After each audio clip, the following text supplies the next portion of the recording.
The strength of a nation is, it's often measured by the things we can easily see. Right. The size of its economy, the readiness of its military, or the grand scale of its infrastructure projects. But if you look closer, behind all those visible power structures, there's always another force. A quieter one. Exactly, quieter, but absolutely fundamental. And we're starting today's deep dive with that premise that the true resilience of a nation, well, it often rests on the backs of its unseen foundational contributors. That's so right. Today, we're really going to challenge that conventional narrative of national history. Yeah. When you analyze nearly 8 decades of Pakistan's existence, the story of its defense, its education system, its entire economic future, it's all just inextricably linked to the evolving roles of its women. Right. We aren't looking at women who stood by the nation's heroes. We are examining the women who were and still are the heroes themselves. Okay, so let's unpack this. It's a monumental subject. Our source material for this deep dive comes from excerpts of the book The General of Pakistan. A fantastic source. Meticulously researched and written by Mr. Zahir Ahmad Mir, who is a constitutional and corporate lawyer, a historian, and also the founder of the Pakistan Zindabad, the Next World Superpower project.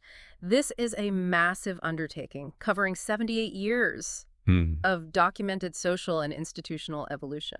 And our mission really is to track that evolution precisely.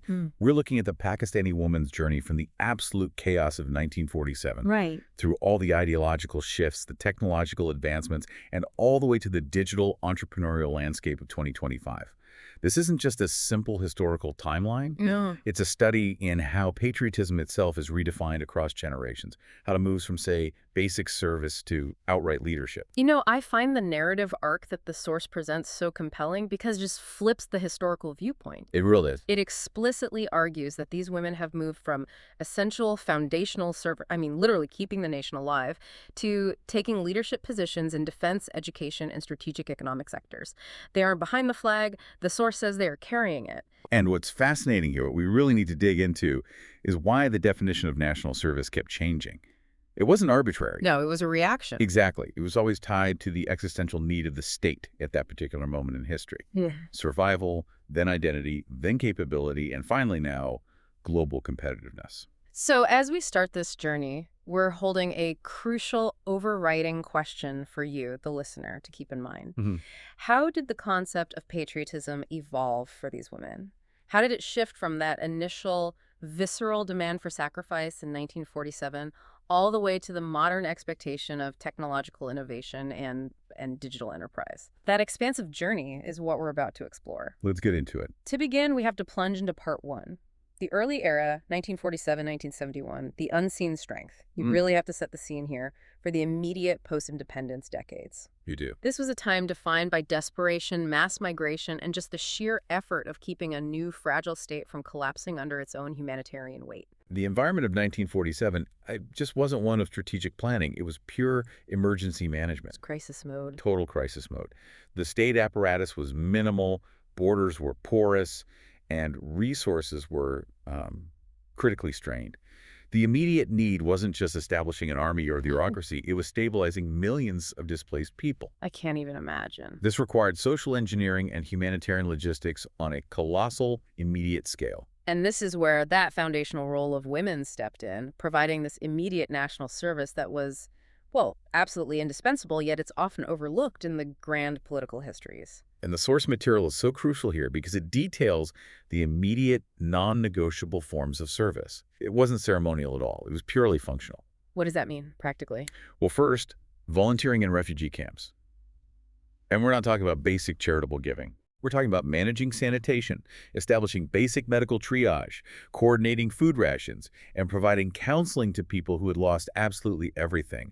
Women were the primary organizers who kept these massive temporary cities functioning. They were preventing disease outbreaks. Exactly. Preventing disease, preserving basic human dignity. It was an incredible feat of logistics. And to put that in perspective, the state hadn't even fully organized its own official mechanisms yet. So the women were acting as this temporary, highly motivated civil service. That's a great way to put it. Providing governance and structure where the official government just couldn't reach yet. Exactly.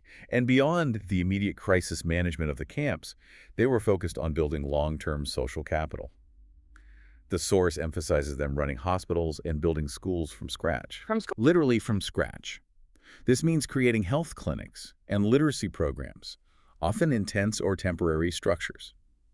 Think about the physical grassroots effort involved in establishing basic literacy programs when most of the infrastructure had been destroyed or left behind.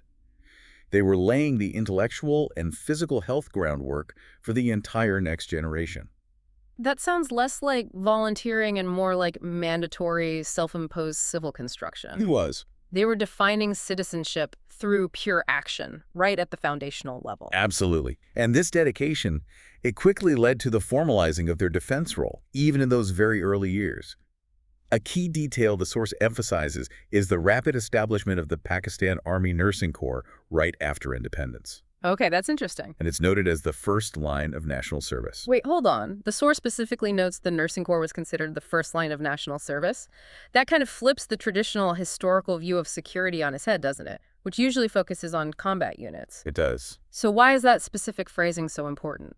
Because it acknowledges that in a crisis-ridden, newly born state, internal stability and the ability to maintain the health and morale of both soldiers and citizens is a prerequisite for external security. Of course. The nation recognized that care, healing, and medical readiness were as essential to its survival as weaponry.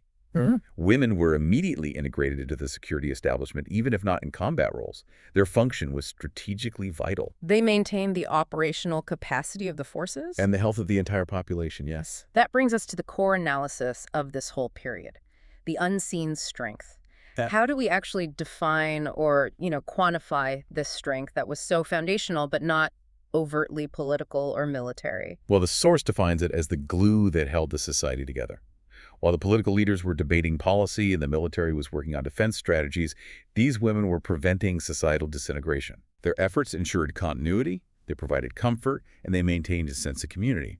The simple truth is, if the women had not stabilized the population, the new state would have been overwhelmed by internal pressures, regardless of how strong its political or military arm was. So they created the necessary human and social infrastructure for nation building to even begin. Precisely. So the key takeaway, the foundational lesson from this 1947 era is pretty clear. A nation's true resilience is built in the hearts of its women. But if their role was so critical, how did this translate into later institutional capacity? It translated into an ethical and moral grounding. You see, when we look at institutional creation, getting the bureaucracy, the armed forces, the government up and running, that whole process relies on a stable, educated, and healthy populace. Right. By focusing on that social resilience, health, education, care, the women laid the ethical and moral groundwork that the policymakers later built upon. Their dedication ensured there was a viable future generation to educate and treat, which allowed the state to mature beyond constant emergency mode. Their role literally dictated the possibility of future, more sophisticated policy. It's the ultimate example of grassroots patriotism creating the conditions for top-down governance. They provided the essential social stability that enabled the state to function at all. And that deep dive into the logistics of early service, it just demonstrates this was hard, grueling work, driven by profound sacrifice, not just some symbolic gestures. Absolutely. Okay, so the atmosphere changes dramatically as we transition into the 1980s. This is part 2, the Zia-ul-Haq era, faith, family, and female dignity. The focus shifts from the sheer survival of the state to defining its national identity through very specific ethical and ideological frameworks. This is a complex but a crucial turning point.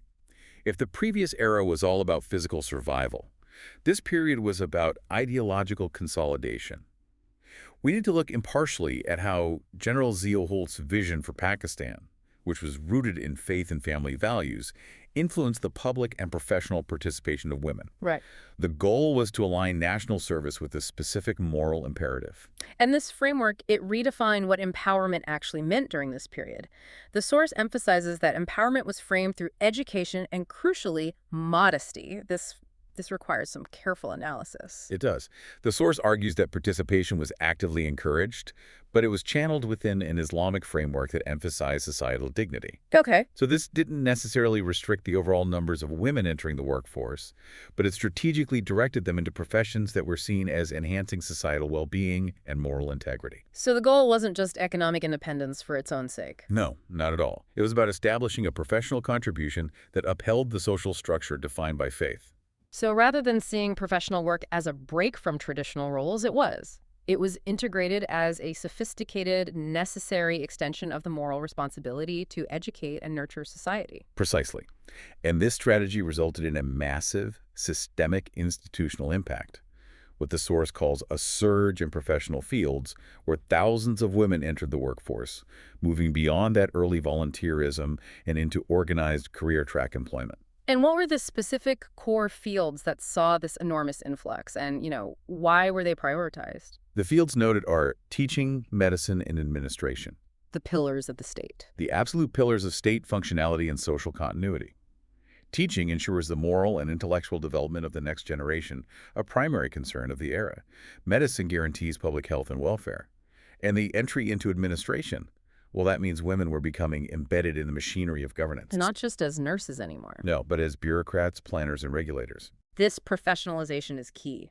This surge really demonstrates that the earlier investments in female education paid off, allowing women to transition from crisis management to large-scale institutional operation. And through this professional entry, the women were actively redefining empowerment.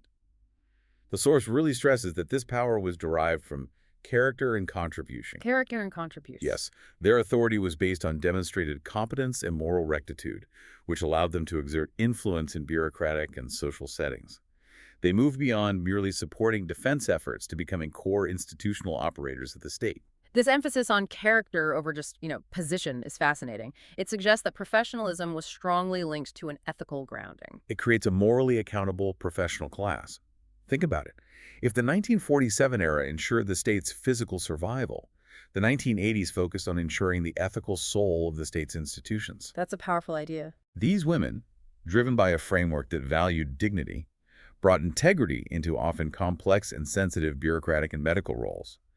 This is where the foundation for a less corrupt, more committed civil service was laid, according to the source. So the key takeaway here, the core lesson we extract from the source on this era is dignity is strength.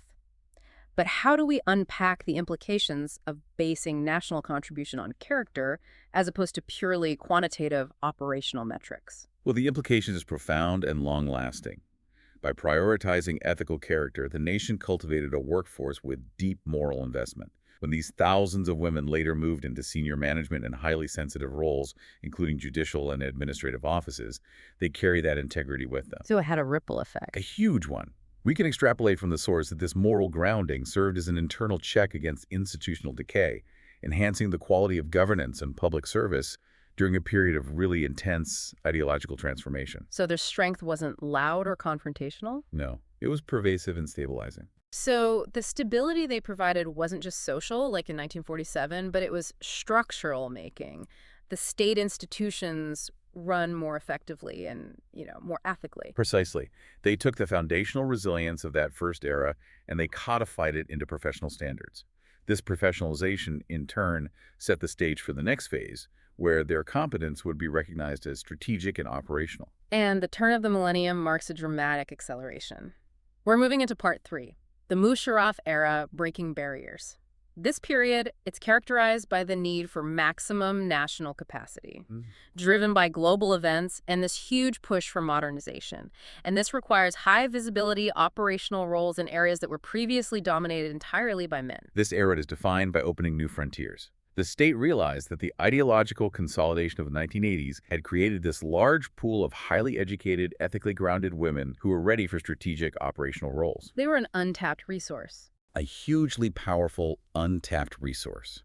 And the global environment demanded modernization and the integration of all talent, including for direct defense and high-tech operations. This is where we see the most visible contrasts with the earlier periods. We transition from teaching and nursing to fighter jets and military engineering. Yes. The source details the groundbreaking roles in the forces, And the most potent symbol of this is the entry of female fighter pilots taking to the skies. That's huge. It's massive. And it's not merely a social gesture. It's a commitment to entrusting strategic air defense, one of those critical national security functions, to women. It required immense technical skill, physical discipline, and, of course, operational trust. Let's elaborate on the technical side of this. When the source mentions engineers joining the forces, what does that imply about the skill set being required? It implies a rigorous technical demand. Military engineering involves complex maintenance, logistics, avionics, specialized construction. Really high-level stuff. It's extremely high level. This is a clear move beyond supportive roles toward critical, high-tech decision-making roles that require specific hard science qualifications. Integrating women into these fields was a clear acknowledgement that their intellectual capability was essential to maintaining a modern operational military. It proved that their patriotism was now being expressed through their specialized skills. It was. And this inclusion was sweeping. It wasn't just the armed forces. The source also notes record numbers of women becoming part of the civil and foreign services. Which is another massive step. It's systemic integration at the highest levels. We saw women taking on major policy planning roles, serving as ambassadors, managing sensitive international relations. This changed Pakistan's face to the world. How so? It presented a diverse, professional, and highly capable diplomatic corps that reflected modern national capacity. It enhanced both the internal governance structure and the external soft power of the country. Now here is where the source offers a crucial clarification of motivation. It emphasizes that this sweeping inclusion was not primarily defined as feminism. Right. But specifically as patriotism through participation. And this distinction is vital for understanding the historical context the source presents. The drive was framed less around a socio-political gender rights movement and more as a national imperative. A strategic need. A strategic need. Mm-hmm. Women weren't just demanding personal rights. They were demanding the right to fulfill their patriotic duty in the most critical sectors. And the state was responding by recognizing that equal opportunity was essential for maximizing national capacity and ultimately survival.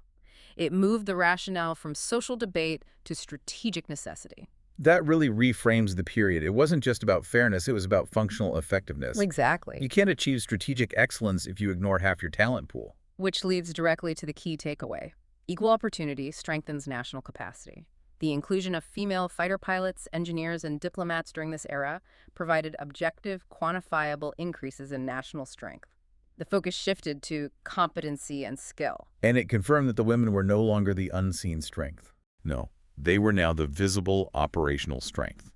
Can we look at any specific anecdotes or examples from the source that illustrate this transition? Maybe a high-level female administrator or a pilot?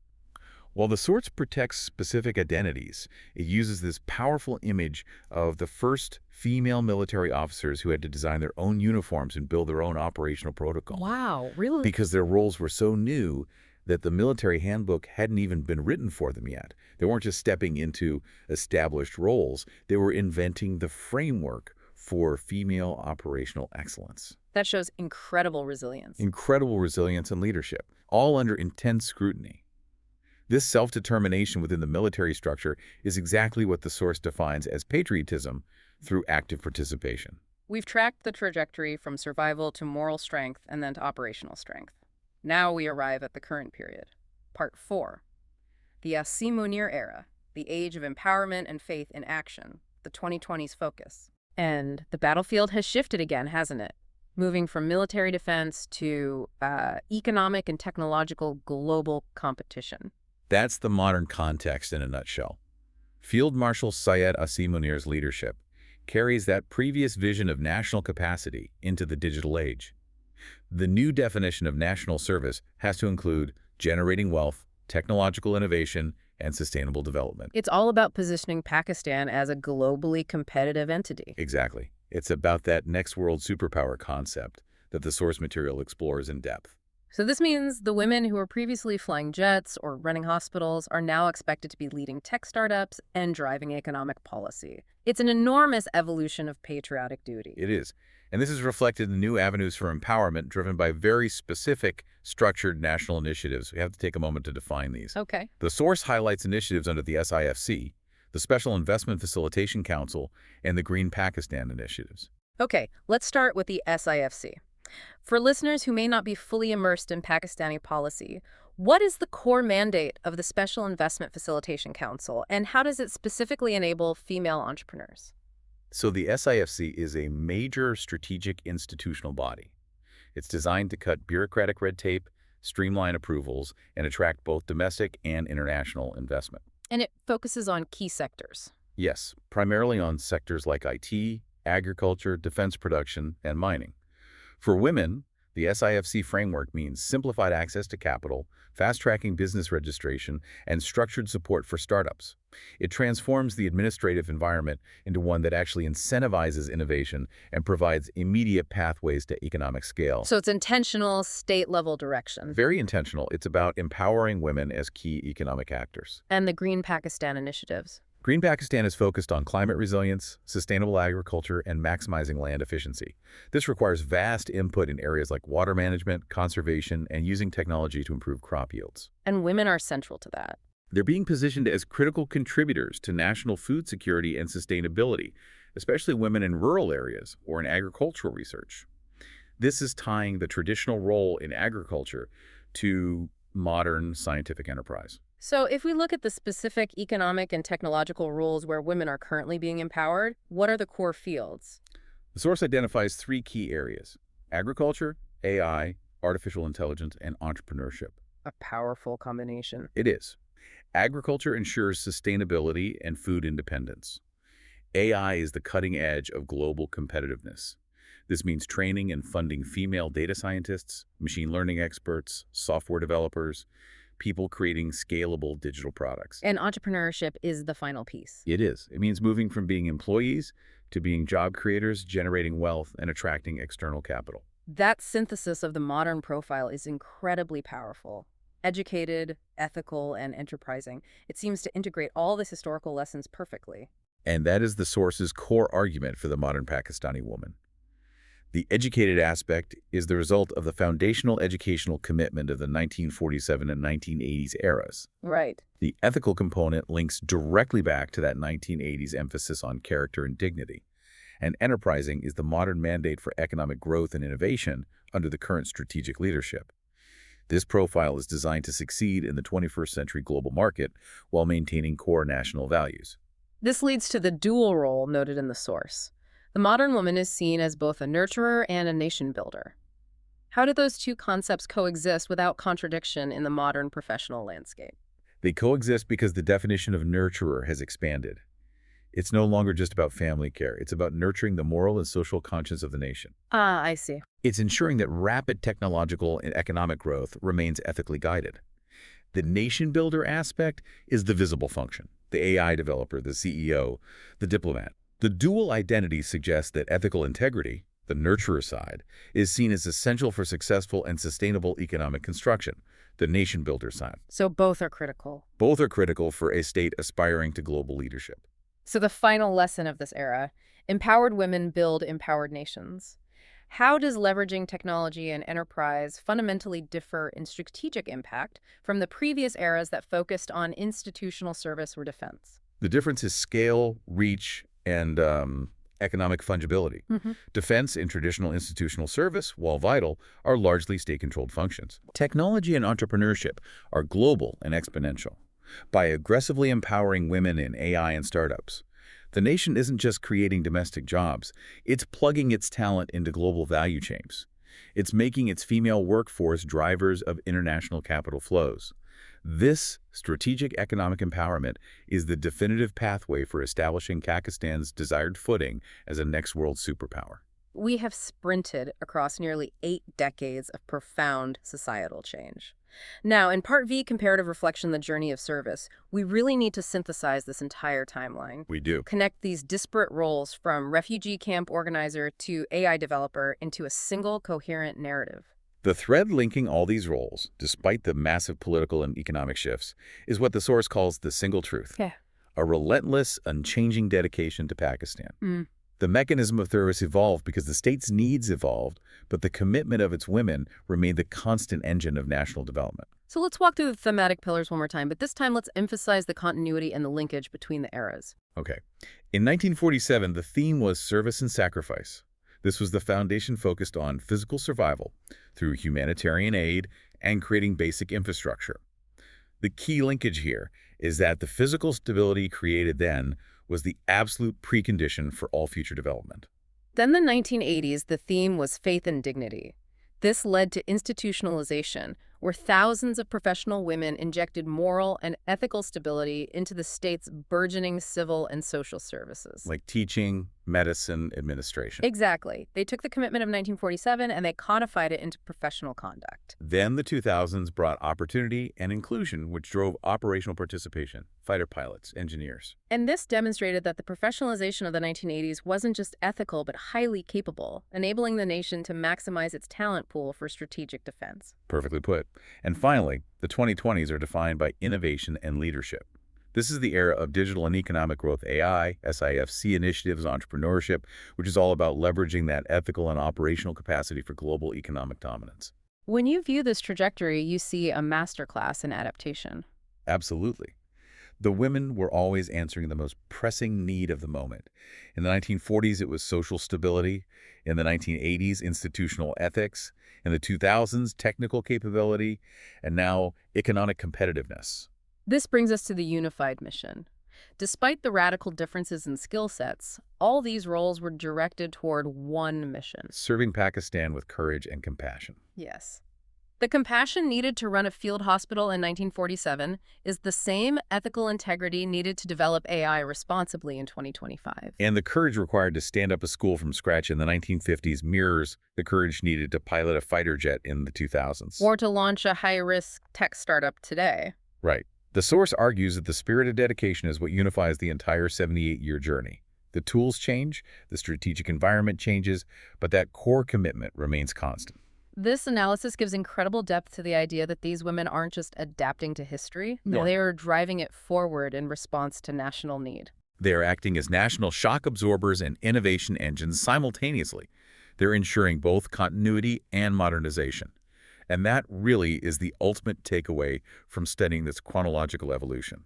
What an immense and powerful journey we have covered in this deep dive. From the chaos of independence to the cutting edge of artificial intelligence, Pakistan's women have truly been the architects of tomorrow. They have. They've seamlessly transitioned through every necessary role.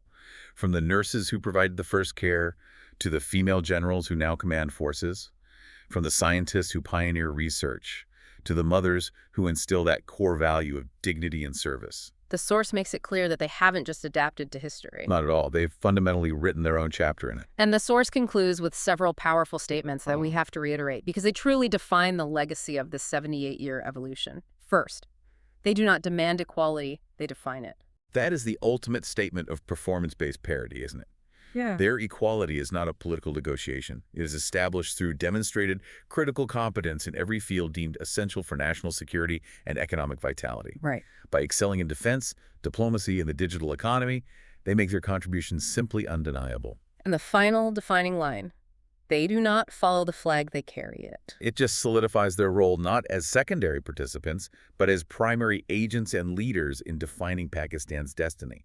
It implies ownership and accountability for the future success of the nation. Now for our final provocative thought, something for you, the listener, to mull over that directly builds on this trajectory we've analyzed. If we connect the ethical grounding and dignity focus of the 1980s to the modern push for AI, entrepreneurship, and SIFC initiatives in the 2020s, how does an ethically and spiritually grounded workforce spanning both defense and digital sectors uniquely define Pakistan's claim as a potential next world superpower? That's the question. Does that moral foundation, which has been nurtured through decades of service, become the ultimate strategic advantage in a global landscape that's often dominated by purely materialistic objectives? That synthesis moral depth informing technological ambition is precisely the unique national identity the source suggests is being forged. It really raises the question of whether ethical innovation, driven by decades of patriotic service, is indeed the ultimate form of national strength. A compelling question to end on. That is a deep dive completed, covering an incredible 78-year evolution of service and leadership.